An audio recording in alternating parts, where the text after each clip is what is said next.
ایک دفعہ کا ذکر ہے، ایک جنگل میں ایک گدھا رہتا تھا۔ وہ گدھا کوئی عام گدھا نہیں تھا، بلکہ اس گدھے کے بہت بڑے بڑے سپنے تھے۔ وہ بہت سارے سپنے دیکھتا تھا اور سارا دن اسی کی سوچ میں ڈوبا رہتا تھا۔ کبھی تو وہ بندر سے کہتا، بندر بھیا دیکھنا، ایک دن میں چاند پہ جاؤں گا اور تم سب مجھے اس چاند کے پاس دیکھو گے، میں اسی کے اندر جا کر رہوں گا۔ تو ٹھیک ہے گدھے بھیا، ایسا کرنا کہ راستے میں سورج سے میرے لیے ذرا گرم گرم حلوہ تو لیتے آنا۔ ہاں ہاں، اس میں کیا بات ہے، لے آؤں گا۔ رکو، تم میرا مذاق اڑا رہے ہو؟ دیکھو، تم میرا مذاق نہیں اڑا سکتے، ایک دن میرے سپنے سچ ہو جائیں گے اور تم سب یہاں پر بیٹھے پچھتاتے رہو گے۔ بندر اس کی بات سن کر ہنسنے لگا۔ وہ گدھا بہت سپنے دیکھتا تھا، لیکن بس فرق یہ تھا کہ ہر روز اس کا کوئی نیا سپنا ہو جاتا تھا۔ اس کے سپنے روز بدلتے رہتے تھے۔ ایک دن وہ ایسے ہی ندی کے پاس آیا، وہاں پر کچھوے کو بیٹھے دیکھا تو اسے کہنے لگا، کچھوے بھیا دیکھنا، ایک دن میں پرندہ بن کر آسمان پہ اڑوں گا۔ ٹھیک ہے، سمجھ گیا۔ کچھوے نے بڑے لاپرواہی سے جواب دیا۔ گدھا پھر بولا، دیکھنا، تمہیں بھی اپنی پیٹھ پر بٹھا لوں گا تاکہ تم بھی کبھی آسمان کی سیر کر سکو۔ ٹھیک ہے، سمجھ گیا میں۔ چلو بھائی، اب میری جان چھوڑو، آج کے لیے اتنا کافی ہے، میں جا رہا ہوں۔ گدھے کو یہ برا لگا، کہنے لگا، ہاں، یہ کیا بات ہوئی؟ تم میری بات تو سن لیتے پوری۔ دیکھنا، تم سب میرا مذاق اڑاتے ہو نا، ایک دن تم سب میرے پہ فخر کرو گے۔ یہ کہہ کر گدھا وہاں سے چلا گیا۔ وہ پھر بڑبڑا رہا تھا، اب کوئی نیا سپنا دیکھ رہا تھا کہ اس نے وہاں چیتے اور لومڑی کو بات کرتے سنا۔ لومڑی اس کے پاس آئی اور کہنے لگی، حضور، سنا ہے ایک ہفتے سے جنگل میں بادشاہ سلامت نہیں ہے۔ اس کا مطلب یہ ہے کہ انہیں کوئی کھا گیا ہے یا کوئی شکاری ان کو اپنے ساتھ لے گیا ہے۔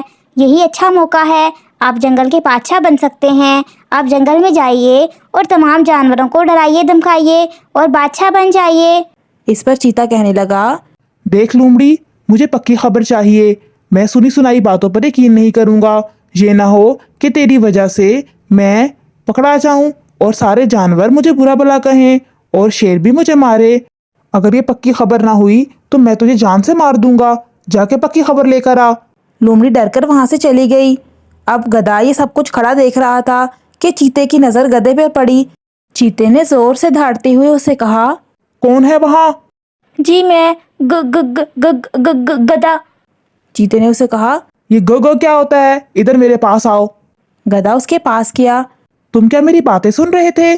نہیں حضور، میں آپ کی باتیں نہیں سن رہا تھا، میں تو سوچ رہا تھا کہ ایک دن میں راجکماری سے شادی کر کے انسانوں کی دنیا میں چلا جاؤں گا اور انہی کے ساتھ رہوں گا۔ چیتا زور سے ہنسا اور بولا، تم انسانوں کے ساتھ رہنا چاہتے ہو ایک جانور ہوتے ہوئے؟ گدھے کو کون رکھے گا اپنے ساتھ؟ نہیں، ایسی بات نہیں ہے چیتے بھیا، دیکھنا، میں انسانوں کی دنیا میں جاؤں گا، پیاری سی راجکماری سے شادی کروں گا اور وہیں پر رہوں گا۔ چیتا ہنسنے لگا اور کہنے لگا، تم میرا مذاق اڑا رہے ہو، رکو ابھی میں تمہیں بتاتا ہوں۔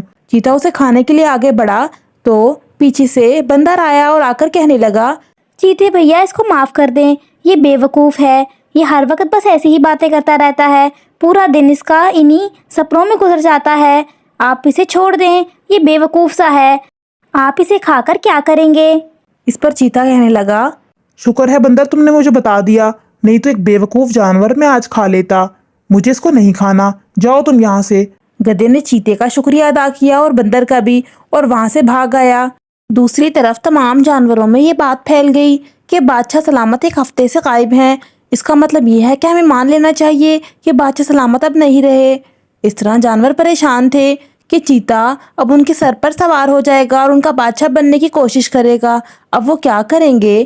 دوسری طرف گدھا مایوس ہو کر چل رہا تھا اور پھر سے کوئی نیا سپنا سوچ رہا تھا کہ کاش میں اس جنگل کا بادشاہ ہوتا تو کوئی مجھے اس طرح سے دھکے مار کے نہ نکال سکتا۔ کہ اچانک اس کی نظر درخت کے نیچے پڑی ہوئی شیر کی کھال پر پڑی۔ شکاری شاید اس کھال کو ساتھ لے جانا بھول گئے تھے۔ گدھے نے بڑے مزے سے آگے بڑھ کر وہ کھال اپنے اوپر پہن لی اور یوں وہ اب نیا سپنا سوچنے لگا کہ میں جنگل کا بادشاہ بن گیا ہوں، میں کتنا اچھا لگ رہا ہوں ایک شیر بن کر۔ لیکن وہ اس بات سے لا علم تھا کہ وہاں پر ایک خرگوش چھپا بیٹھا وہ سب کچھ دیکھ رہا تھا۔ خرگوش باقی جانوروں کے پاس گیا اور ان کو خبر دی کہ میں ابھی بادشاہ سلامت کو جنگل میں مزے سے لوٹتے آتے دیکھ رہا ہوں، وہ جنگل میں بڑے خوشی خوشی واپس آ رہے ہیں۔ جانور بہت خوش ہو گئے